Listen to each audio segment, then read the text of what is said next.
Open the assignment. You should see a My document at the top. Select it. If you've never connected to OneDrive on your device, you'll have to select Connect and sign in using your school email.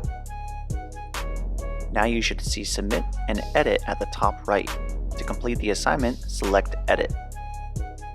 Now you are free to add text, pictures, and what it requires to complete your assignment. If you exit the document, you can resume at a later time just by reopening the assignment.